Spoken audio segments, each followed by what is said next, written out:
Bonjour à tous, bienvenue sur GM6. Donc, comme je vous l'ai indiqué précédemment, on va faire un exercice après donc le tuto où on utilise le modifieur tableau et le modifieur courbe. Pardon. Donc, ça va être un peu plus intéressant que de déplacer des cubes. Ce que je vais vous proposer, c'est de modéliser comme ceci une chaîne, et on va utiliser cette chaîne, une chaîne de vélo, enfin une chaîne, peu importe. Non seulement on va la modéliser, mais on va l'animer grâce justement à ces deux modifieurs. Voilà, donc tableau et courbe.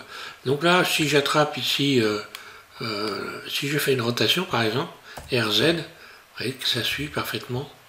Alors je vais vous faire voir quelques réalisations que j'ai fait donc il y a quelques temps maintenant, puisque j'ai modélisé beaucoup de choses. En l'occurrence, donc là je vais arrêter la lecture, voilà. Mais par exemple ici, vous allez voir, grâce à justement ce tableau, en modélisant une portion de pneu, bien, vous voyez que là j'ai pu reconstituer le pneu, véritable pneu d'une 2 chevaux, parce que ça c'est une voiture que j'ai modélisée entièrement de A à Z. Voilà, c'est une voiture que j'ai modélisée. Et donc j'ai reconstitué les pneus grâce au modifieur tableau. Voilà, donc on a vraiment le pneu, donc c'est un 125R40 pour ceux qui connaissent. Et puis également, j'ai modélisé un tank pour, par exemple, des chenilles, pour animer les chenilles. Donc voilà ce que ça donne lorsqu'on anime un tank. Là, en mode rendu.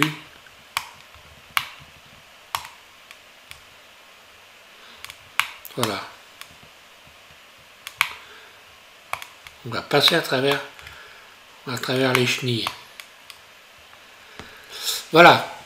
Donc, bon, je vais maintenant passer aux explications. On va commencer par modéliser un maillon de chaîne, puis on va l'installer sur un cercle de Bézier et également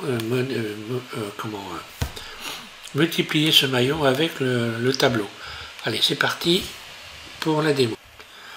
Voilà, on est sur Blender 3.0. Un clic gauche, première des choses, vous allez ajouter Mesh, un cercle.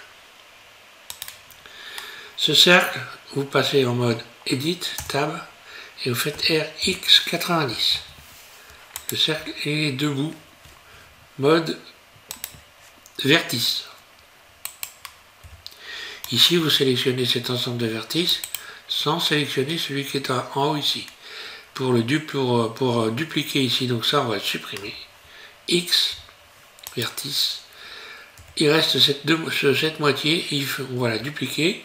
Shift D, un clic gauche, GX pour la séparer, R, Z, 180 pour la retourner.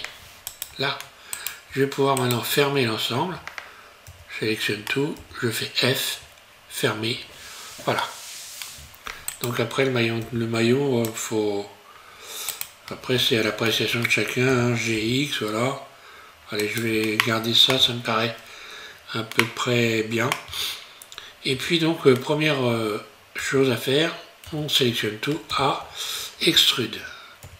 Bon là pour ça va être donc le milieu. Puis on va sélectionner ici, vous allez rajouter une boucle au milieu, CTRL R, un clic gauche, deux clics gauche. Ici ensuite on va faire CTRL B pour séparer en deux. Puis un clic gauche, deux clics gauche. Ensuite vous faites CTRL E, Alt E, Alt non, quoi, c'est CTRL E, oui, qu'est-ce que je fais moi? Shift E, pardon. Sélectionner les faces, je vais y arriver. Shift E, oui, c'est ça, non?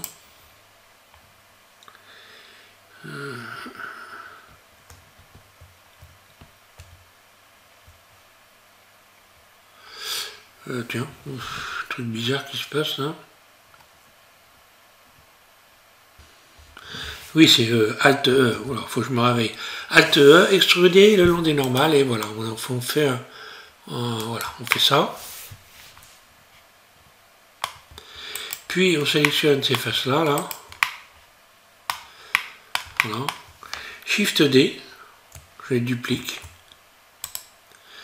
Puis extrude, donc E, Y. Quoique le mieux c'est que je fasse individuellement. Ouais, je ne vais pas faire ça. On sélectionne une seulement, voilà. Extrude. CTRL L pour la sélectionner entièrement. Et S surface. CTRL L, S. Là. Légèrement agrandie. Shift D, je la duplique. Et je la place de l'autre côté. G, Y. Là. Donc là, j'ai un maillon. Je vais donc déplacer cet ensemble. CTRL L. GX, voilà. Et je viens positionner ça comme ça.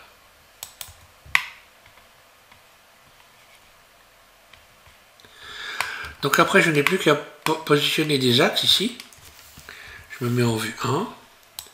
Ajouter cylindre RX90 pour le mettre du bon côté. S surface G. J'en place un ici. Vue de dessus. GY. Je viens le mettre au milieu. S. Y, je l'agrandis de manière à ce que ça sorte. D'ailleurs, je crois que c'est plutôt ici et ici. GX, voilà. Un premier maillon ici.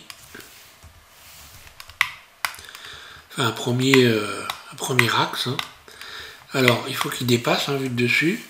S, Y. Shift D, GX. Et j'en mets un ici. Vue 1.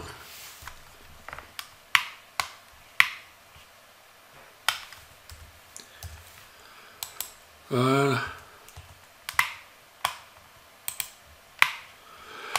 Voilà, ben une fois qu'on a fait ça, c'est très simple. On va aller maintenant utiliser le modificateur tableau, là. Et je vais le décaler. Ah, hop là. J'ai fait une petite erreur. Ah oui, d'accord, il faut évidemment que tout ça aille ensemble. Donc je les sélectionne les axes. Hein. CTRL J, j'aurais dû les ajouter dans le mode Edit. Hein. Voilà, il faut que ça fasse qu'une seule pièce, évidemment. Voilà, modificateur tableau. Là. Et je viens maintenant...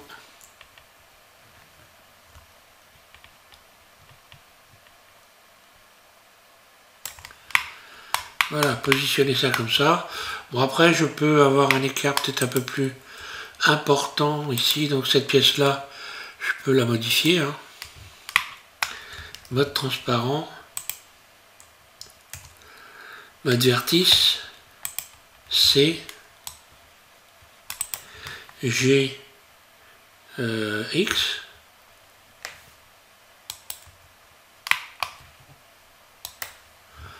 Alt Z, voilà. Voilà, c'est un peu mieux. Ok, une fois qu'on a fait ça, ben on peut y aller. Hein. On ajoute. Et on va donc maintenant en mode objet rajouter une courbe de Bézier, un cercle de Bézier, ici. On passe donc en mode Edit. Il est là, le cercle de Bézier. On augmente sa surface, S. Puis RX90.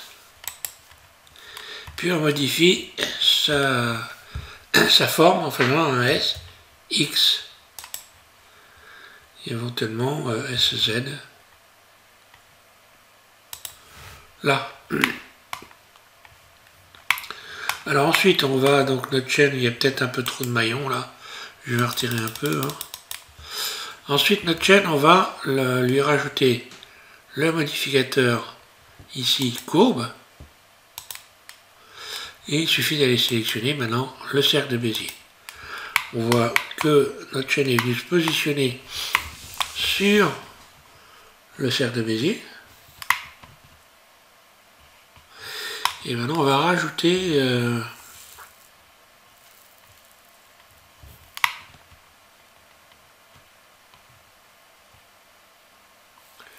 je sais pas trop pourquoi j'ai un décalage là, mais je vais rajouter des maillons.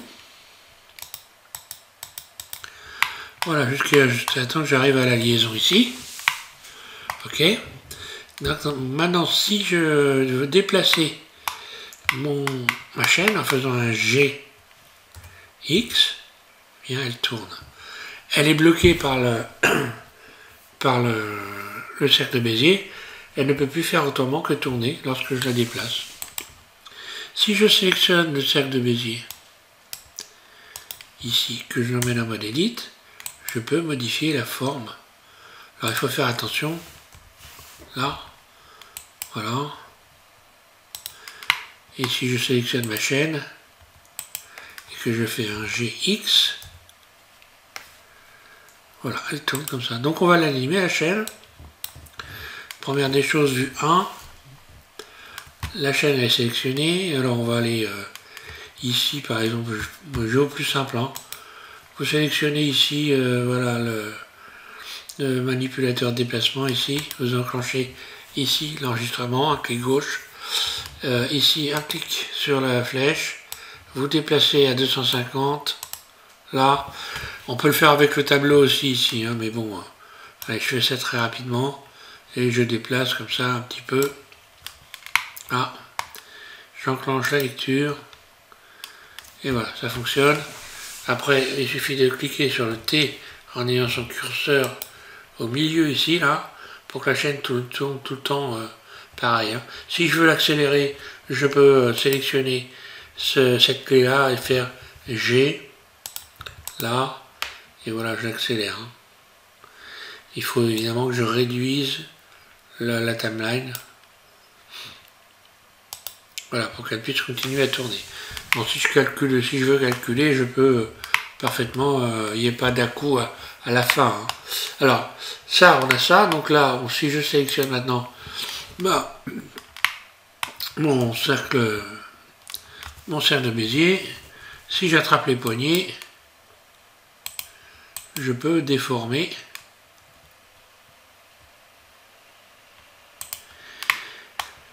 Je peux la déformer, mais ce que je vais faire, faire en sorte, parce que là si j'essaye de faire tourner, par exemple si je fais un RZ, tout se déforme. Donc ma chaîne déjà, je vais faire en sorte qu'elle soit soudée.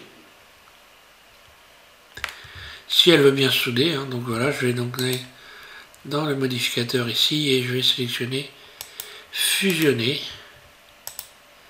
Ici, la fin, le début et la fin.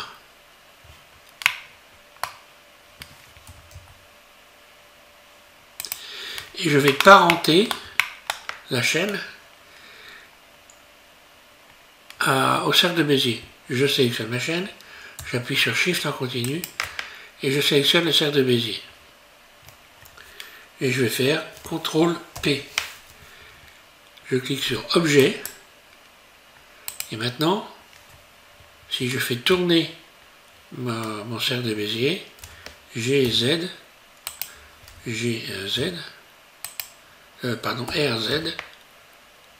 la chaîne tourne avec.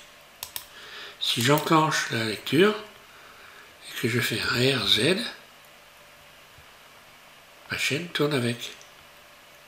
Ah oui, j'ai laissé, voilà l'erreur à pas faire, n'est-ce pas? Hop, j'arrête. X, je supprime les images clés et je désenclenche ici l'enregistrement. Alors je recommence, RZ, j'enclenche la lecture, RZ. Voilà, ma chaîne, je peux lui donner un matériau éventuellement, hein. Mais bon, c'est pas le but du tuto, hein. Mais je le fais. Après, chacun fait comme il a envie, hein. Métallique.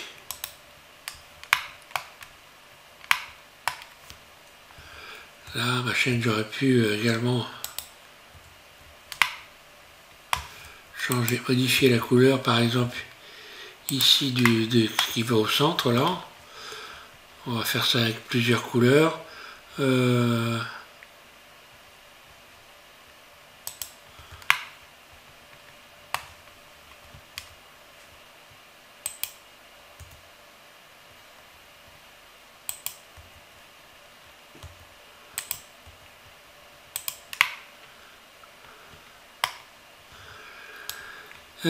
Pourquoi je ne vais pas faire mon mode edit?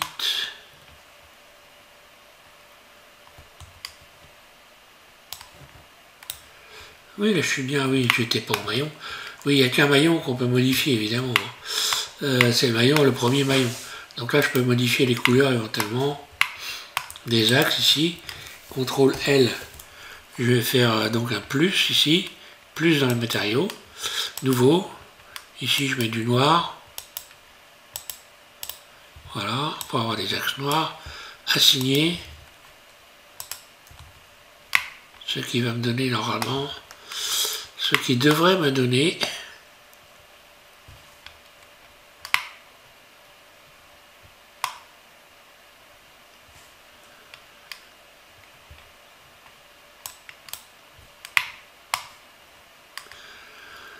couleur de base.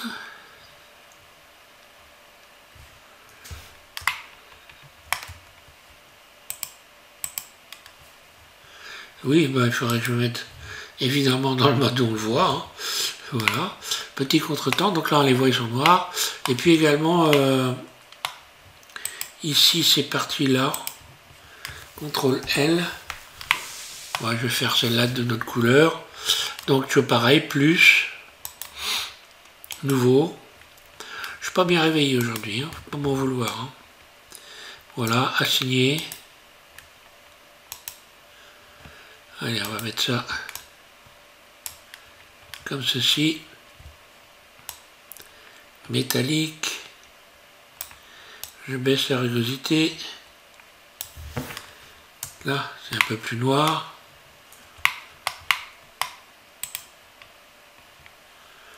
J'enclenche la lecture. Et voilà, j'ai ma chaîne. Donc, ben voilà, si vous avez des questions, je vais m'arrêter là, puisque il n'y a plus rien à faire. Donc là, évidemment, pour que ça fonctionne, il ne faut pas supprimer les éléments comme ceci, enfin, cercle de Bézier, tout ça. Par contre, on peut cacher. Vous cliquez sur Extra, ici, ligne, chemin, origine, enfin les origines, non. On peut cacher évidemment la grille. Hein.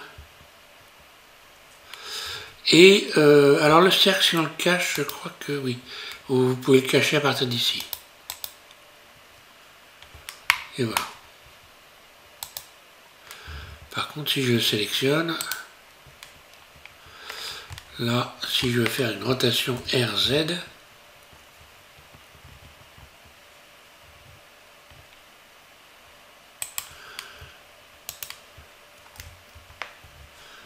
voilà, après si je veux faire une rotation, ça ne fonctionne pas.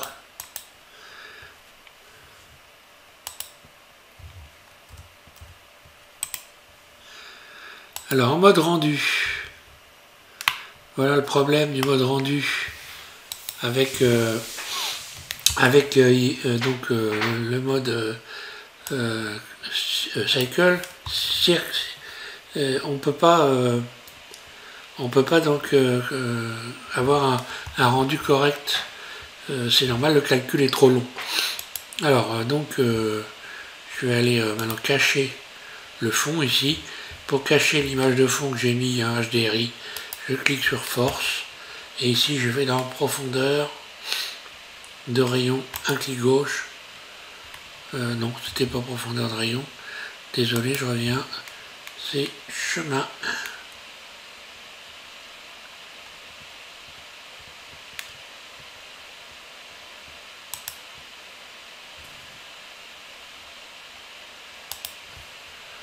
Tiens, il me cache tout directement. Oui, profondeur de rayon, voilà.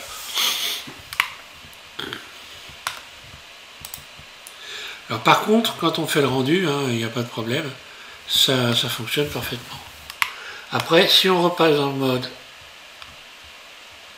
ici je repasse dans le mode Eevee,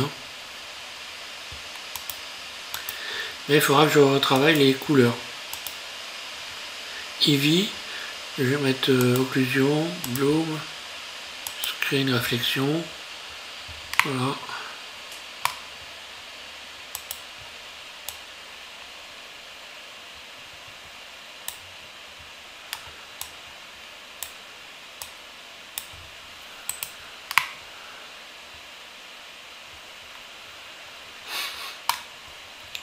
Et puis je pourrais rajouter éventuellement de l'éclairage, un point de lumière.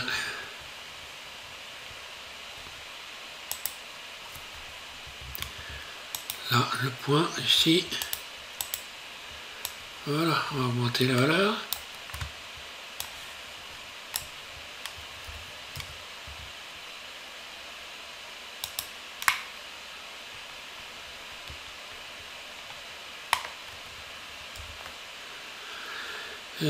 J'ai.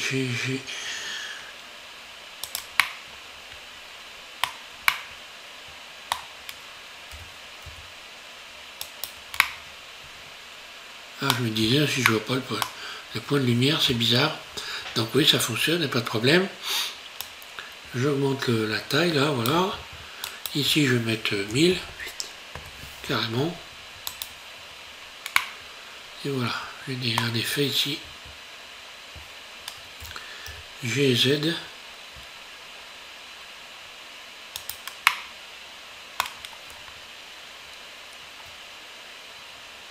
Enfin voilà, donc je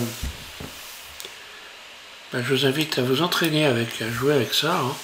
Essayez de modéliser des tronçons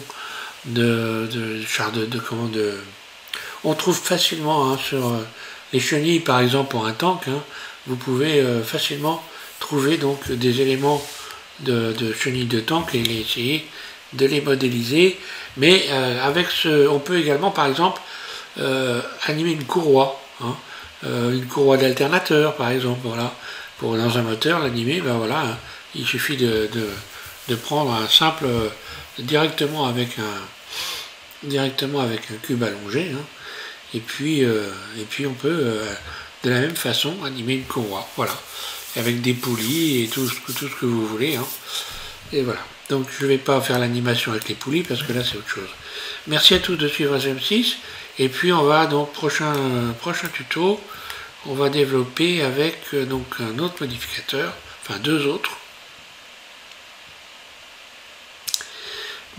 modificateurs, et j'ai envie de dire, on va aller chercher. Alors, biseau, ça marche, ça sert pas mal. Donc miroir en avure, image vissée. Ah, je vais probablement revenir sur ici le fil de fer. Le fil de fer, je vais revenir dessus puisque on avait fait, j'avais utilisé le modificateur peau pour modéliser une serre. Vous avez vu donc dans les premiers tutos, on a modélisé une serre. Et je vais revenir sur celui-là, et également je vais faire visser. On va s'amuser à faire du ressort. Voilà. Visser et fil de fer. Merci à tous de suivre SM6, et je vous invite à regarder la suite et surtout à vous entraîner à animer comme ceci des éléments avec le mode tableau et courbe. Voilà.